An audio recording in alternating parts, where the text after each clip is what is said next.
This week we talk painted rays and sea bass.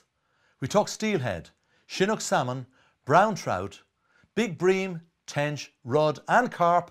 We talk about the fabulous fishing on an 18-mile creek in upstate New York. In studio we have the quintessential all-round angler and scientist Ross Macklin, with who we talk the appliance of science to his obsessional pursuit of big fish. We have our book review, and our award-winning chef Pascal Brissaud creates another Shore Snax sensation.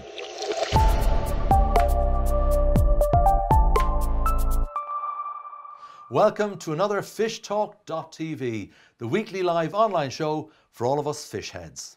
I'm over here now, back in studio in Crookedwood, County Westmeath, and in studio my guest is Ross Macklin. Ross, you're very welcome. Lovely to meet you, Alan. How are you? Now you're not born in Cork, but you have a lovely Cork accent. Where'd you come from? Originally a Dubliner, but a Cork migrant, you could say. Now you're a scientist, an environmental scientist, a limnologist in fact. Yeah, basically I'm a freshwater and fisheries scientist. You know, I make my living from that, self-employed. And I suppose it's facilitated me to have a different insight into my fishing and angling. Well, I was going to ask you that. Yeah. As a scientist, you must come to fishing in a different way and have a different approach for the analysis that you do. Well, I mean, I suppose when we break down fishing, it especially when we have more limited time, it helps us to really focus our days out, you know. So for example, if you said, I only have one day to go fishing this week, which day would you choose, you know, and where would you go and what would you fish for? So I think if you get the ecology, you know the weather conditions, the science of weather, all these things right, you can decide on any given day which species to fish for and how to fish for them. And yes, like life cycle is extremely important because, as we know, fish form spawning aggregations, Alan, and we as anglers generally fish for them at the end of the spawning when they become a little bit more aggressive and take some lures. So you know, that's a fantastic time to fish as well, you know. So your background as a limnologist, right, it gives you an insight into the biology and movements on a seasonal basis, and it's something I've been fascinated with for years. So for example, if we take, say, carp, which is a pet subject to yours because you're a great carp angler, what do you look for in the way of trying to utilize your knowledge of carp? Well, carp is obviously becoming very popular as an angling species in Ireland, especially over the last 20 years. And like seasonally, we know that they're more active or less active. Like carp, based on their biology, will spawn in the springtime. So when the water temperatures start to heat up, 20 degrees C, they'll engage in spawning. But the run up to spawning, the April-May period, early May period, can be absolutely excellent for angling for carp, because the carp are obviously going to be very hungry, and you know that's a brilliant time to target fish. What are they keyed in on at that time of year? At that time of year, it's especially bloodworm, and bloodworm are known. It's the larval phase of the mosquito. Exactly, yeah, of the black fly. So basically, the bloodworm are like obviously look like a small segmented red worm, you know, microscopic little. Yeah, and they have strong associations with areas of gravel. Where you get gravel, you get aggregations of bloodworm, and as you'd read from the carp magazines, that you know anglers casting 100 yards to a gravel bar caught this 30-pound carp, and that's generally why people will cast out with a marker float and a lead. They'll find the gravel and they'll land their bait in these areas, and this is an excellent time to fish in the spring. But coupled with that, if you think about it, right, that's the location. You need to match the bait to the location. So like, what do you use? It makes sense, use bloodworm if you're fishing over gravel. So if you get these modern kind of bloodworm flavorings and you soak your bait in them, they work excellent in the spring. Moving into the summer, it changes a little bit. The water temperatures heat up, so people a lot more of greater abundance and diversity now of insect life. Yeah, you have a lot more insect life. A lot of the aquatic stuff could have hatched, but you'll still get a lot of life in the water column, the zooplankton, kind of the late spring bloom, all of that. Daphnia, all that stuff becomes available, and the fish actually, again, are quite hungry because obviously you said, you know, they're cold-blooded and they react to water temperature. So as the temperature heats up, metabolism rises. The metabolism rises, they become more active, and therefore, you know, you need to respond accordingly. But in the summer, It's especially known that you use kind of like more fish meal type baits. You can use pellets. You can use the more fish meal flavors like squid, shellfish, krill. And Ross, would you apply that now for tench and your favourite, Big Bream? Big Bream is your... This man has caught 3 bream over 10 pounds, which is an amazing achievement for anyone to do in their angling career. You're a young guy and you've still got 3 big ones under your belt. Do you apply this knowledge, like with carp, to these other species? Yeah, the other species as well, you know, follow a similar suit, slightly different. I mean, bream, obviously, the way they react is in terms of their movements is a key with bream.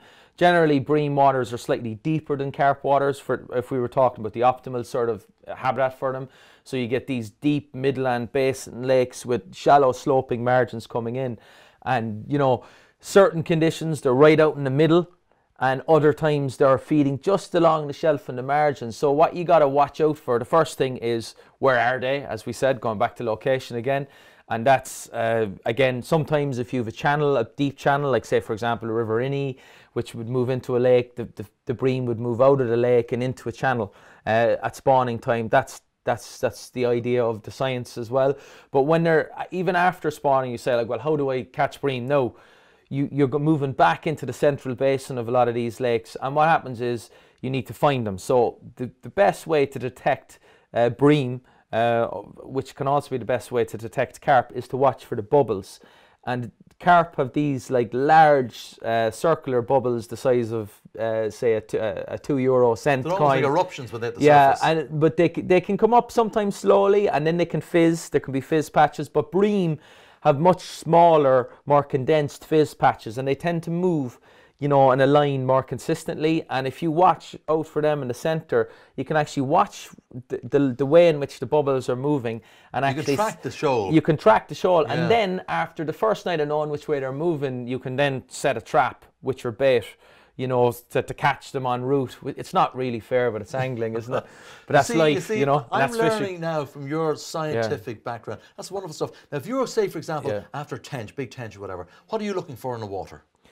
Well, tench waters, interesting classically, you know, if you look back like to Fred Taylor and stuff like that, you know, lily pads and small little floats and so forth.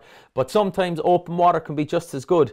So again, I'm looking for the same things, patches of gravel, just on the margins of shelves. Okay. Everywhere. Simple. Well, Ross is a scientist. You can see that in him. He's a scientist to the core, and he's utilising and harnessing his knowledge and his ability to analyse situations to gain access to his fishing, but also to help him catch more fish. So Ross is staying with us during the whole show, and we're going to hopefully get more information from you to pass on to all of us, because I'm learning from you here. Now, next up is the section of the show that I love very much. It's Pascal Brissaud going along with a Shore Snax special. Now, Pascal, we are blessed today with the weather, but I'm hungry. Bonjour, Monsieur Alain. Bonjour, Pascal. I'm still putting you under pressure. I'm hungry. Oh, it's okay. It's okay. I'm ready for you now. You're well ready for me. Yes, but today we'll not do it nice dishes with sauce today. We have to look after your... Yeah, we have to. The cholesterol and all of that be healthy. Yeah, I know. Your wife phoned me and say you are getting too fat. Alors, we go healthy option today. We will do a nice roast beef sandwich. I resent her getting me off the nice food. So this is a healthy diet. Yes, it is. Okay. Alors, we will use olive oil. Olive oil. Okay. Good bunch like that. Nice one, yeah, in the hot pan. Hot pan. We will use. We have here some. Oh, lovely beef. Yeah, roast beef from Sunday. Beef. So this is from a joint or whatever you've had. From already. A joint. The best part of to do that will be the ribeye. The ribeye. Yeah. Roast ribeye will with be the lovely. marbling in it. Yes, marbling. Okay. You will cut that in a ½ centimeter thick, yes. and you will dice it. Okay. Okay. Okay. Oh, that's it. Okay. Wow. Looks wonderful. Looks wonderful, wonderful, wonderful. Yep. Nice lovely. seasoning, not too much because your beef is already cooked. Okay. I don't want to make something hard like your shoes, you know. Yes. Has to be soft. Yes. Yeah. Still. Like a flip flop. Like a flip flop, exactly. Yeah. I can smell it. Lovely aroma already. Very nice. Okay. We will use the mix of salt. Salt? Yes. This is Pascal's mix. It's Pascal, but it can be everybody's mix. Remind me again what you've in here. Oh, I have you mix 1 kilo of salt Okay. with 10 grams of 5-spice Chinese, 5-spice Chinese. 10 grams of ground coriander, and 10 grams of cinnamon. Cinnamon. And you Do a big hakey shaky completely. and throw it over your back and all of that. Exactly. I'd say you look great doing that. Oh do you? yes, I will. In a tutu. And it too. That will be nice. But don't shake too much now No, near no, your lady no, because no. she will not be happy. Not too. Okay. Okay. So we're Look. going to give it a little. Yeah. Yes. So a look. good pinch of salt on your Gently, mix. yes, of course. Yeah. Okay. You already can see the noise is changing. It's wonderful. Yeah. And And we will everything's add. bubbling here. So Here. we've got- oh, spot. Oh, what we Yes, have. so it will be a green pepper in brine with a peppercorn. So I can see the sweet corn. So this is brined. So this is softened. You've Yes, softened softened this. like marinated. It's like a marinated On- peppercorn. Yes, Okay. on what do the corn Yeah. in your sandwich, it will pop out when you squeeze it, and that will release the juice in the bread. That sounds wonderful. I hope Eyes- now my eyes won't pop as well. No, I don't think so. Okay. Yeah, So okay. these are the marinated green peppercorns, which obviously Pascal softens them, but they're not hot, isn't that correct? No, they're not hot. Not no, hot, they will be okay. quite mild, Yeah. but very tasty. Very And you tough. find that in every supermarket. Every supermarket. Very hard to convey it for all the viewers. The smells are So fantastic. it's lovely. Yeah, Yeah. Be careful. Yeah. Yeah, He's still fighting. it is. It's- yeah, they're actually all having a row in there. That's lovely. I Voilà. can see the meat browning now beautifully. That and- will give a very nice Yes. taste. Yeah. We will add some onions. Oh, the onion, yeah. I love onions. Chop onions, Chop red onions. and white. Red and white, Or yes. both either. Okay, Just not too much. yeah, that's very nice. That's And I okay. love onions. And as you know, the crew loves onion. Yes. But you always know they've had onions. Why? They're turbocharged. Turbocharged. They are full of hot air. I understand why now you ask me for a single room. That's for the cohabitation. Huh? That's the only reason for survival. Okay, I Survival. understand now. It's tactical. Yes. Oh, you see that. That's lovely. As I always run plenty. As you see, it's very fast. Yeah, yeah. 3, 4, 5 minutes. Yep. And you're not And ready it's to healthy eat. looking. It's very Really healthy. nice looking food. But to get even more healthy, we will do The old the old cognac. Courvoisier. My gosh. Just a wee bit. I will take Need I have asked? and, And your little special 007 weapon. exactly. Voilà. Okay, I'm going to stand back for this. Oh yeah. This is Have very... to. I always love this. Oh, nice. Voilà. That's lovely, isn't it? The old flambé. The old flambé to get all the juice mixed. You should be in the theatre, Pascal. You like all this theatrics. Oh, it's very nice. Look at that. Look at that. Look. And if you want to get rid of your eyebrows, just go and work with Just Pascal gonna for work an hour. and exactly. And then stand over it and You can call every lady that for So I free don't need- shaving. I don't need to go for a shave No, anymore. you can. Yeah. But the smell after will be quite awkward. Well, yes. Yeah. I'd have no friends. I know. Voilà. This is wonderful, wonderful, wonderful. And we Oh, will Pascal. reduce that very well, you know. It's super, super, super duper. Yes, that's very. This is very we nice. reduce. You see, you will have the. But I'm intrigued, Pascal. It's really so simple. You got all of this literally from your Sunday lunch or whatever, Completely. and you have it in your refrigerator, Yes. and everything is easy to go. Easy to go, very fast. Yeah. You can bring it in few plastic tubs. Yeah. And in 5 minutes, you are ready to have a very good hot meal. Hot meal, nutritious meal. Completely. And Yeah. when you go Yeah. fishing in this paradise, Yeah. you need that, you know. You do. That's- You do, just to give you that sort of extra vigor Correctly. to fight the big one. And you will fight. Yeah. You will Yeah. fight because you have more energy, more. Enthusiasm to stay at it. Completely, and Yeah. you will do. That's Yeah. for sure. Instead to have your poor sandwich and be frozen yeah. with. But you see, I'm always fortified by the old cognac as well that you give me. I have to be honest to the viewers, that really gets me fired up for the rest of the day. I do that because I know you. You know that's right. Okay. Yeah. Alors, Now, Just- butter, okay? the butter. Yeah. For once, we will not put On the top? butter on the bread You're putting it in here. in here because after we will take the juice and put in the bread. Oh, I like the sound of that. Now, of course, you were telling me it was going to be very healthy. Yeah, but it's not too much. Look, it's just 50 Oh, yeah, grams. yeah, Yeah. okay, okay. Look, it's okay. So we won't split hairs. No, no. Okay. Voilà. So this is now going to thicken up nicely. Yes, yes. I will take on the juice. Voilà. Oh, nice. It's really, really wonderful aromas. Oh, yep là. Yeah. The meat's lovely and brown.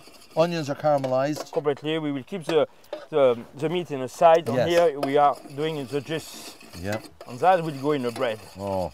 You can see, look, it's quite, look how it's nice. Oh, it's fantastic, Pascal. Now, what is new to me, maybe it's new to some of the viewers, is this marinated green peppercorn. That's very interesting. It's very, yeah. You just take a sweet corn on a green peppercorn, and you put some brine. Brine, exactly. And how long would you leave it in the brine? Well, you can leave it for at least 1 day. 1 day. Yeah, and after you sieve and it transformed them because they swell and soften. Completely. Okay. Swell and soften. I'm looking forward to this. On that give a good taste to the sweet corn. Yeah, so it's a very nice marriage. Exactly. Okay. Half a baguette. Half a baguette. Okay. Hopla. Okay. So you're going in an economy drive. Yeah, look, this is no butter. You see, no butter. What you do, you take the good juice like that. Oh, lovely. And you put it in your bread like that. This looks.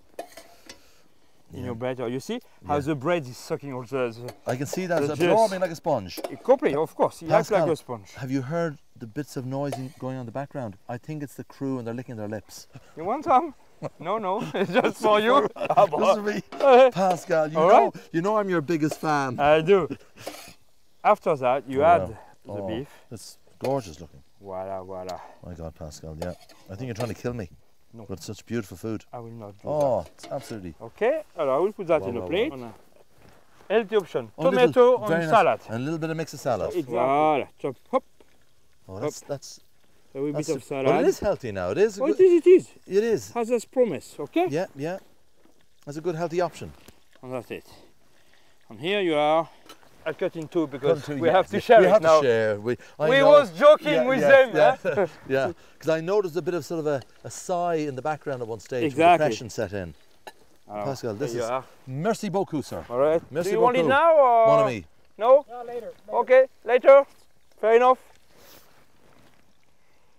How is the duck coming there? It is... I can't put into words. It is gorgeous. The tomato blending with the juice and the hot beef. And I can feel the peppercorns popping. You see you have excelled, sir. Merci, monsieur. Merci beaucoup. Well, go back fishing now. You will I treat them too? No, you don't. Go fishing. Okay, I'll go off. Okay, au revoir. Allez, bye-bye. Bye. Thank you very much and see you next week. Have a good day. Bye-bye. Bye, Alan. Bye-bye. You're watching Talk.TV, the online fishing show for all of you fish heads. I know that I'm learning from Pascal Brissaud, his Shore Snax. I hope you too are as well. And I can assure you of one thing, they really taste delicious. Now my studio guest this week is Ross Macklin. He's a big fish hunter. He's quintessentially the all-round angler. Now Ross, you've caught many big fish of many different species. Why and what makes and drives you, motivates you to do this? Well, obviously I have a fascination with fish since I've been very young, and I suppose it progressed into kind of just pursuing all these different species. You start with one and then you catch them to a certain size and you go, well, you know, I'll try for something different. And actually it also helps when, you know, certain weather conditions, you can, if you know how to fish for lots of different species, on a particular day it may suit one species and on another. So you can just go out and target that species, which makes it always enjoyable, you know. It is enjoyable. Keeps it interesting, Give me an idea, like, give me your roll call. Bream, how many big bream have you caught over, say, 9, 10 pounds? Oh, well, a lot over 9. Probably a dozen fish over 9 pounds. A dozen anyway, bream over 9 pounds? Yeah, altogether. And you've had 3 over 10? Yeah. Well, 2 over 10. 2 over 10. That's and fine. 9 over... Okay. Yeah. What about tench? What's your best? My best tench is £7.12. That's fantastic. Yeah. £7. Oh, that's amazing. Rudd? £2.14. And what makes it, like, what sets you apart, do you think, as a specimen hunter, a guy who hunts down these big fish? What is the difference between that and general angling? I suppose, you know, it's really having a desire for these extra sized fish, you know. I think when you catch something that's enormous to the eye, it just gives you so much pleasure, you know. And obviously returning them back to the water, you know, gives you, you know, makes you feel like look, we have a chance of, you know, experiencing catching a beautiful fish like this again, you know. And I think it's kind of like you're outwitting fish and you're really using your mind and you're using everything. Sometimes it's very hard. You could be camping at a lake for 3 days and you wait for one bite and that's the fish. And you just don't know until it gets to the bank, you know, and sometimes you lose these fish, you know, yards from the net And it just inspires you to come back, and you're saying like, geez, I lost this fish when it was huge, you know. But you never really know until you weigh it, you know, you zero your sling and you weigh your fish and you get an idea. Yeah, I think it never ceases to amaze me that it still brings you the same pleasure after all those years, you know. Now, you have a number of sort of little rules that Yeah. you want to tell me and to Yeah. tell everyone out there. What you use as your sort of yardstick to look when you're going to a new water, whatever, to try and narrow down the odds in your favour. Yeah, I have my, what is it, the 4 hours of fishing, you know, right time, right bait, right place, and right mind. Right time, right place, right bait, and the right mind. Because I think actually the mind part of it, I've seen people who've gotten into what we call kind of black spots, where they get frustrated with the fishing, they lose the patterns which they've learned, and they just go, oh, you know, nothing's working, and they just get stressed, and then it works like negative feedback, and they can have like a bad month or even a bad season. So I think that if you can kind of focus your mind and go back to basics and be relaxed, and you know, make sure you get your time set right so you've no interferences. Confidence. And your confidence, you know, that's why the mind is important, you know. Absolutely. And it's like, you know, angling is still a sport. It's like any sport. Once if your mind is out, it can throw everything out of the way, you know. So obviously the other one's right place. If you don't have the right venue. What do you do to try and get the place? What sort of research would you recommend? Well, you can look at the Irish Specimen Fish Committee book if you like, or you can the yellow book as we know it, or you can, you know, get into circles of anglers who have a track record of catching big fish. Something like that? Facebook, you know, some of us like it, some of us don't, but you know, it serves its purpose. And then you have like obviously YouTube and all the modern media, you know, they'll all work, and that will get you into the circles, and you'll be able to identify which are the good places to start. After that, then it's like your bait, and as you mentioned also, maybe the fifth R could be right presentation. And, you know, so your bait and your presentation of your bait are really important components. So as long as your bait is fresh, it works really well for that species. And then your bait on the hook, how you present your bait on the hook, and how you actually pre-bait. They're very important things. So I think you need to really, all those things together. It's a mix, really, isn't it? It's a mix. And if you get them all right, and all your ducks are aligned, as they say, you know, you can have super reap the fishing, rewards. you know, you can reap the rewards. So, Ross, yeah. one of the things that I'd ask you, because this is the way I went through it as a young kid in my early days, isn't it a good idea to try and tie in with an experienced angler who knows the ropes? Well, if you can. Yeah, if you can. Some experienced anglers like to fish for themselves, or they might have one or two guys that they always go fishing with, so they might not always be easy to hook up with, you know, but you know, at least go out with someone who's as enthusiastic as yourself, and you'll find that if they're dedicated and they don't give up. Like quitting, there's no room for quitting in fishing, you know. The likes of like Terry Jackson and Sidney Kennedy and all these guys, you know, they just fish through storms, and they'll just stay out for 4 days. So this is something that you know, perseverance is paramount. That's absolutely. what I'd say. And I agree. Relentlessness is the word I use regularly when I'm fishing. Relentlessness. I once saw Terry Jackson sitting on a seat box in a storm, you know, fishing right through the night, watching 2 double tip lights, and he never moved. And I think he caught a perch and a roach, but the rest of us blanked. So, you know, it just shows you, you know, even for those 2 fish sometimes. Success is relative. Yeah, it can be relative, but you do the hard days, and you have the days when it all comes together as well, you know. You're serving your time, isn't that right? That's it, yeah. Now, Ross Macklin, who's the big fish hunter, is my studio guest this week, is staying with us. Now up next is Pixelated. It's a photo competition for all of you fish heads out there to send us in a photograph of your big trophy catch, one with your buddies perhaps. It could be a great memory, or maybe it's just a scenic shot or something quirky of it. Maybe it could be a robin, it could be something of a kingfisher sitting on the end of your fishing rod. Could be a pike. Or a pike eating something. It could be anything at all. But you know what, folks? Send us in your photographs. No, Ross, you're very welcome. In fact, we want you guys to send us in your photographs, because if you're not in, you can't win. So go on to our website, go to fishtalk.tv and upload your photographs, and we'll then judge in another 2 weeks' time on the 18th of December, our last show before Christmas. We'll be giving out this next section's winner, and we've got a lot of good stuff in store for you. So up next, we go to our book review. John Glynn over in New York is going to be reviewing our book. Tell me, what book are you reviewing this week for us?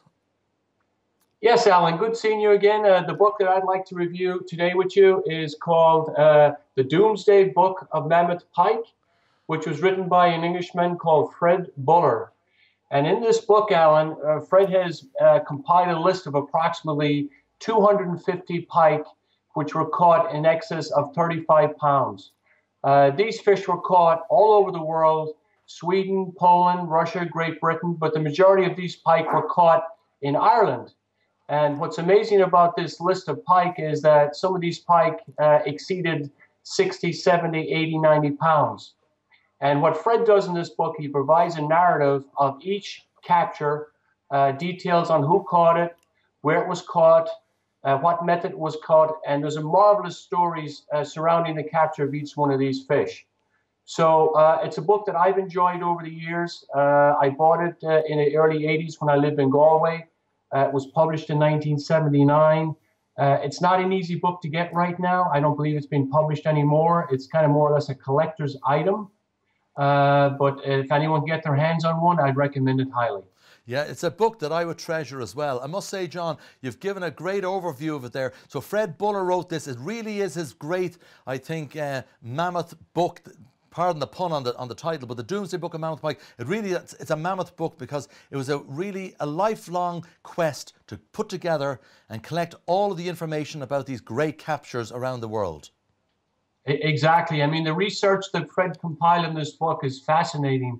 I mean, he wrote hundreds of letters and he provided excerpts of fishing reports from the early to mid 1800s. So fabulous work by Fred and a great read. And for and John, for you, a predator angler, you are a dedicated predator angler. And when you're in Ireland, when you come back home to the old sod, you go off pike fishing. Has that book changed you or inspired you in any way? It certainly has, because you know, when you're pike fishing, especially in Ireland, you never know what you're going to get. I mean, from day to day, and you know, I fish in some of these areas, not too many, but it certainly gives you an inspiration that, you know, anytime you can catch a mammoth pike at the end of your line. And at the moment, John, have you been able to find out, are there any books, copies of that available on Amazon or any of the bookstores anywhere?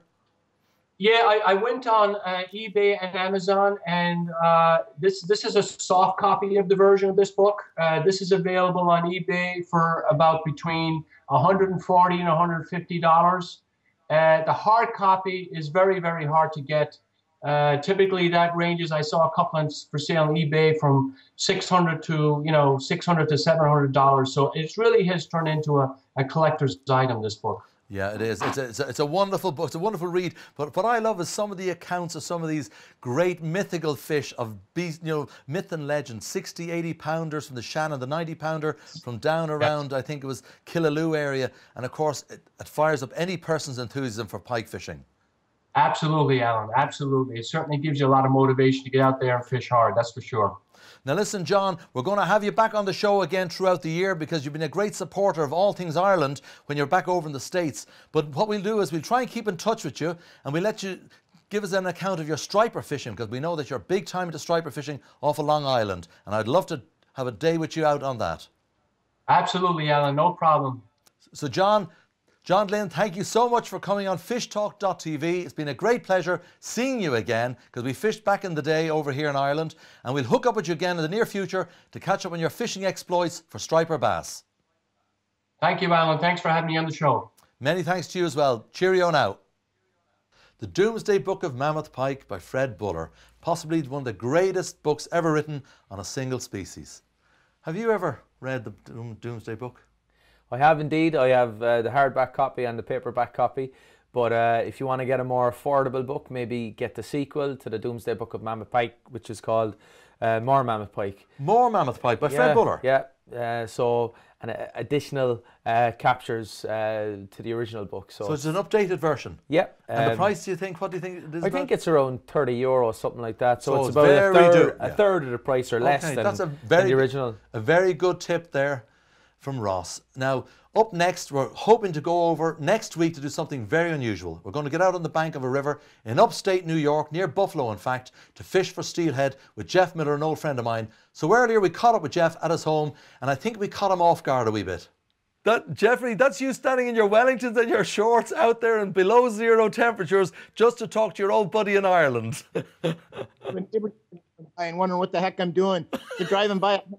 I've got the phone pointed at the sky. I'm standing out here in my shorts and boots, and they're like, what the heck is he doing? Well, Jeff, we always say that most fishermen are nuts. You've just confirmed that to all the people around the world that, yes, indeed, most fishermen are indeed mad. Right, Jeff, you're over there in Buffalo, Western New York State. Tell me, what fishing do you have on your doorstep there? Because I know from what you've told me before, it's fantastic. Oh, we've got everything here, Alan. We've got the, two of the Great Lakes, Lake Erie, Lake Ontario.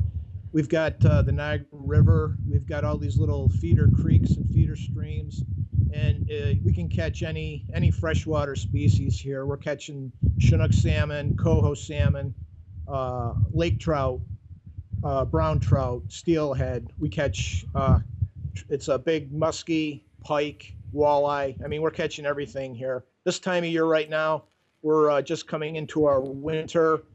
So what we're doing is we're going into all these little feeder creeks and streams in the Niagara River, and we're catching pretty much salmon is over for us right now, but we're just catching steelhead trout, brown trout, just, big numbers of those fish. And what size do the steelhead run up your creek there?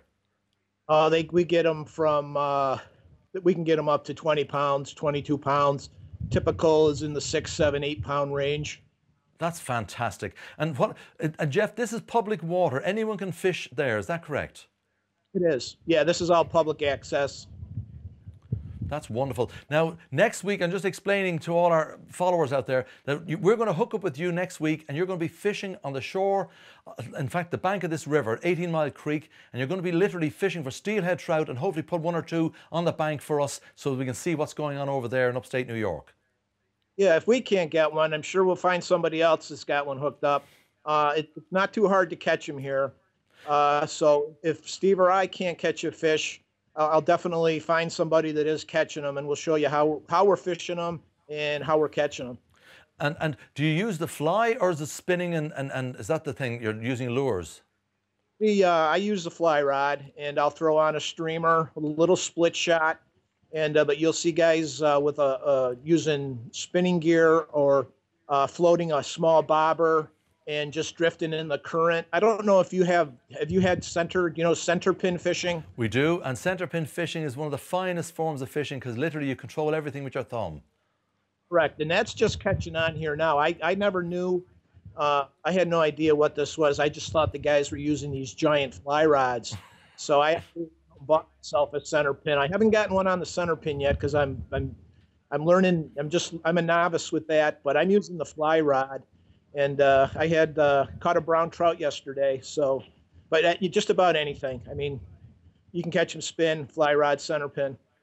I'm envious of the quality and the diverse range of species you have on your doorstep there. It's kind of, mind-blowing to us that you're beside a big metropolis like Buffalo, and yet you have this fantastic fishery with a great range of species available. And for any angler, that must be paradise. Yeah, it is. It's world class. I mean, you can go online and Google Olcott, O-L-C-O-T-T, New York, and you'll see that they 2 years ago were awarded the best small town fishery. So it's world class. You're a very lucky man. You're a very fortunate man. So Jeff, next week we're going to hook up for next week's show, and you're going to hopefully be able to show us 1 or 2 of these steelhead on the bank, because I've actually never caught a steelhead. I used to grow them for saltwater production in my aquaculture days, but to see a wild steelhead running up a river, that would be an awesome thing to see. It is. It's fantastic. It really is. And Jeff, what's the temperature over there at the moment, as a matter of interest? Can you see I don't know if you can see it shaking, but I didn't look. It's probably, I'm going to say it's probably about 30 degrees, maybe a little less right now. So in our money, as we say, you're probably around maybe -1, -2, -3 centigrade. Probably, yeah. Well, I'll tell you, Jeff, it's been a great pleasure to hook up with you because I haven't seen you since we were on our At the Basket trips. And listen, looking forward to seeing you next week. And hopefully you'll put one or two of these beautiful steelhead on the bank and we'll be able to show them off to everyone around the world. Jeff, it's been a great pleasure hooking up with you again. Nice seeing you again, Alan. Take care and best wishes to you. All right. So we're hoping to catch up with Jeff next week on the bank of a river that flows into Lake Ontario, I believe, in upstate New York. And steelheading for trout via Skype. It's going to be a video link, something we've never done before. It's going to be rather exciting. I must say, Jeff, they were rather fetching shorts on you. Now, you're a sea angler as well as the quintessential all-rounder. Tell me about the sea fishing that you're into. Well, I suppose these days, you know, the winter fishing is kind of largely cod fishing around Cork with a lot of ray fishing as well. And so you fish for rays? Yeah, obviously they're a really interesting fish because they have big wings and a big long tail, and they're just highly unusual. And because they're so large, they make great photographic material. And I suppose all of us shore anglers down in Cork love to target them. So I was lucky enough to have a great season this season. You know, catching you know nearly 20 specimen painted ray. So I was absolutely painted ray. Yeah, describe those. Well, I suppose they have these little light markings that look like, I suppose, someone has painted them, so hence the name painted ray. Obviously, there's other species like ungulate, which blonde ray and stingray and thornback ray, spotted ray. There's quite a few of them, but actually, I think the most pretty is probably the ungulate ray, which is mainly down in Kerry, but actually in Cork, the most numerous kind of winter ray species would be the painted ray. Okay. So you can target them by beach fishing. So you'd be, you know, just casting normal rays from the shore. When you, Ross, choose, say, a beach or whatever, stretch a coastline, what are you looking for? What's the habitat like? Well, you know, for rays, they like a sandy bottom. Okay.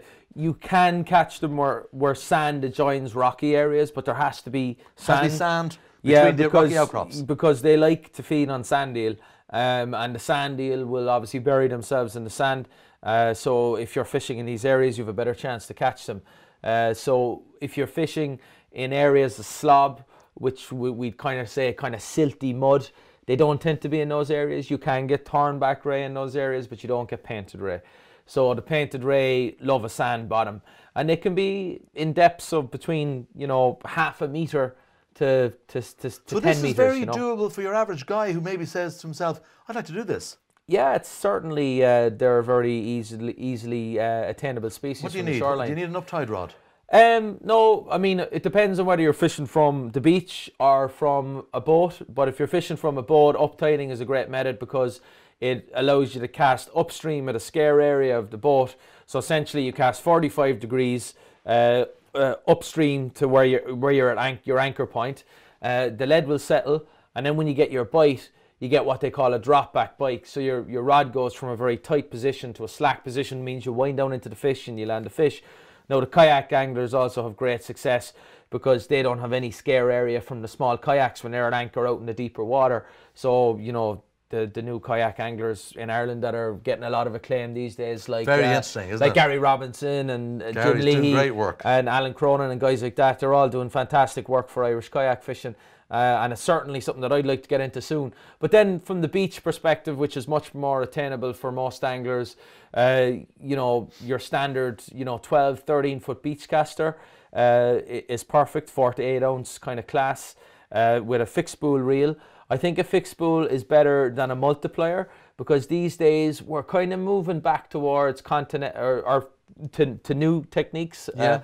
The continental beach casters and the modern fixed spool reels with very good line lay. Yeah. So we coned. We don't need to kind of learn pendulum casting and, you know, control of a multiplier. So a lot of guys now are going back to fixed spools. And also fixed spool has a faster, you know, better retrieve ratio. So you can wind more line onto the reel per unit time, which means if you have a big ray which is trying to dive into a structure or into the sand, you can keep its head up, get it into the bank quickly. Whereas with a multiplier, you're winding like this, you know, and you're casting into the wind, getting bird's nests and frustration. So this is very doable. So it's very doable. So for the average angler, standard beach caster, bit of shock leader sometimes, you know, to give you a bit of support. long flowing traces, because you got to remember a ray is a big creature. Is it fluorocarbon? You can use fluoro or you can use standard. I don't think they're very sensitive to line. It's What just break as a strain? species.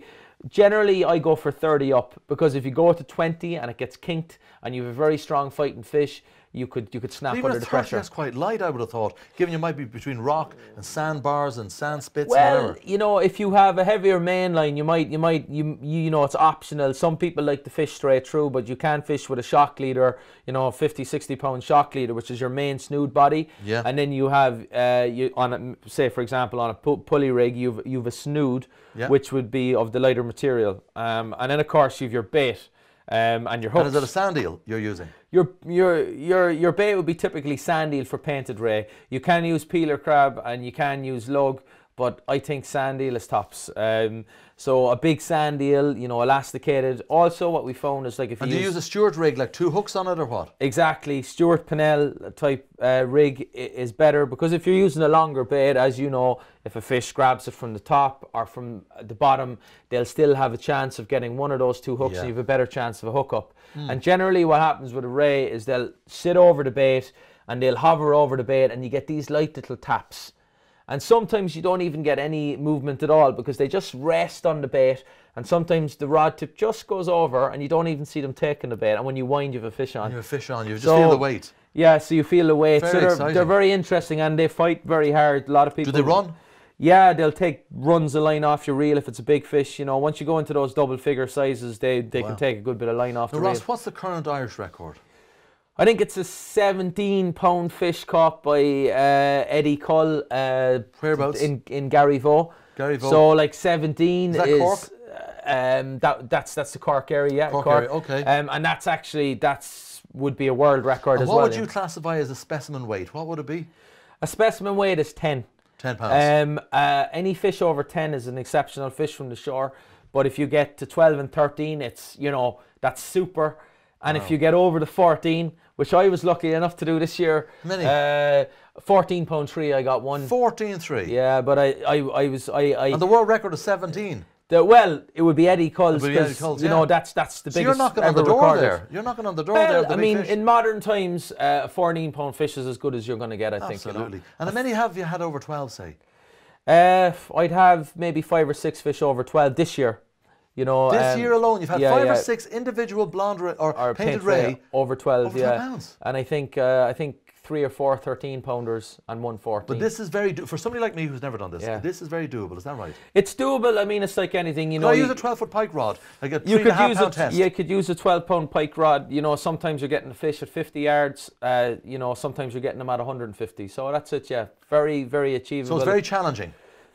It's challenging to get the very big ones, but it's, you know, if you put in the time, you'll definitely get one. Okay, Yeah. well, we have another challenge for you now. Oh, It's yeah. the Fish Talk Challenge. You've probably seen it. I'd win that. You reckon you're going to win this? I mean, talking. That is, of course. Well, I'll tell you now, this Yeah. man here, Ross, you're going to be, because I know you're, with your scientific background and all of that, but you're also a multi-species man. I Yeah. think this will be a doddle for you. So without further ado, I'm going to get you togged up. Now, Grand, so. we're going to do this for you. So you know the route. Is at the top. Now, so this is your bait casting outfit, 7-footer. Yeah. And you have 10 guides, and you have about 65-pound braid on that. And it's just a standard 7-foot bait casting outfit, okay? So I want you to tread it through here, the level wind here, the guide, through the 10 guides here, and then back into our 2 little ornaments that adorn your rig. The Dennis Pye Through these dumbbell, 2, yeah. you have to down the centre of that, and then tying it off on this mini Rapala Magnum. Is that okay? And it's That's going no to be, problem. My heart is beating now with the nervousness. Well, I 'cause love my to hear that. competitive streak is coming through here. So. Oh, you're competitive. Well, most of the guys we've ever had on the show is competitive. Now, this is the Yeah. great and the good here. This is the bragging board, and I'll just show you now here. So the current leader at the moment, as you can see up here, I'll just come around this way. Sorry, excuse me, moi. As you can see there, Cathal Hughes is still the man to beat, 123. But you can see there, the great and the good from Barry Darby, Stuart Price from over in Mount Falcon, Jeff Cooper, Kevin Lyons from up there in Longford, Pascal Brissaud from the Brochet Zondre magazine, Jean-Philippe Carnet, who's the guide from over in the west of Ireland, over in Lewisburg, Ken Whelan, well-known fishery scientist, Mick Flanagan, author and journalist, and great all-round angler, Paul Burke from Inland Fisheries Ireland. You have to beat 123. Are you up for it? Just tell me when I need to start. Oh God, there's confidence for you. I'll just set up the timer for you now. And you know, I think the way you're confident, I like to see somebody come into this confident. That's what we set it up for. So I'm going to count down It's 3, 2, 1. probably harder than it looks. It's very easy for someone like you. 3, 2, 1, go. So Ross Macklin, big fish hunter, limnologist, freshwater fisheries scientist, an all-round expert angler. You're now facing the Fish Talk Challenge. You're doing very well. You've got 13 seconds. I think that's a record so far. What a brilliant start. This man is on fire, smoking hot. 20 seconds. Really going well now. Going up through the guides. You're about halfway through the guides on the rod. Flying at 27 seconds. This is unbelievable. The sparks and the smoke are coming out of his wrists. Yes, 35, 37. I'm wondering now, is Mr. Hughes going to be knocked off his perch? This is great. 42 seconds. 42 seconds, yeah. Look at the competitive way he's going about this, folks. He's really into it, yeah. Oh, technology's been aside. I can see. He's going through now the minnow bait, the little small Magnum Rapala. 1 minute. Oh, shit. Here we go, 1:02. You're way ahead of the opposition at this stage. You're flying it. Ross Macklin, all-round angler and good guy. You're flying it here at the moment. 1 minute. Wow, 1:11. Can we see that there on the screen? 1:11. Fantastic. Our new leader, Ross. You're confident. Were you practicing this at home? No. Were you? I should have done it faster. I should have got it under a minute. I have to do this now. This is wonderful. We have a new leader. I didn't think Mr. Hughes would be off his perch, but you've actually annihilated him. So we'll do that again. Now let's see where we put you now up here. There we go. It was actually the rapala that stifled me, you know. So Ross Macklin. See my trick though? Yeah. Like sucking the You brain did. through the That hole. was Barry. But look at this now. You're 1:11. You've taken 12 seconds off that. You're a great sport. No problem. That was a joy to have you on the show. You need to give me a helmet like the Stig for the next time, you know. We might have to blindfold as well, like the Stig. Yeah. But listen, Ross, it's been a great pleasure of mine to have you on the great. show. I knew a lot about you. I did my research on you. And you're quintessentially the all-round angler. And that, to me, is a wonderful achievement. You've been successful in all these different species. And you've hit Everest in many species. Yeah, well, hopefully, you know, we'll continue to, you know, get greater accolades in fishing, and you know, I love it. It's as You're much, very motivated, aren't you? It's it's as much for me about the nature and the environment and the water. I love water, as it is about catching the fish as well. You know, so. Well, sadly, Ross and I have to wrap up now. It's been another terrific experience for me having Ross on the show.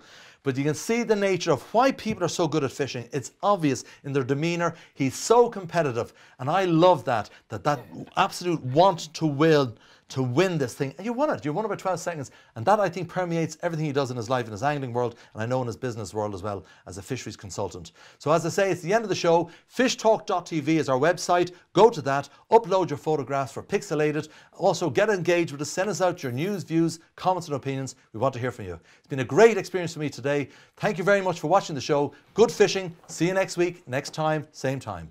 Good night.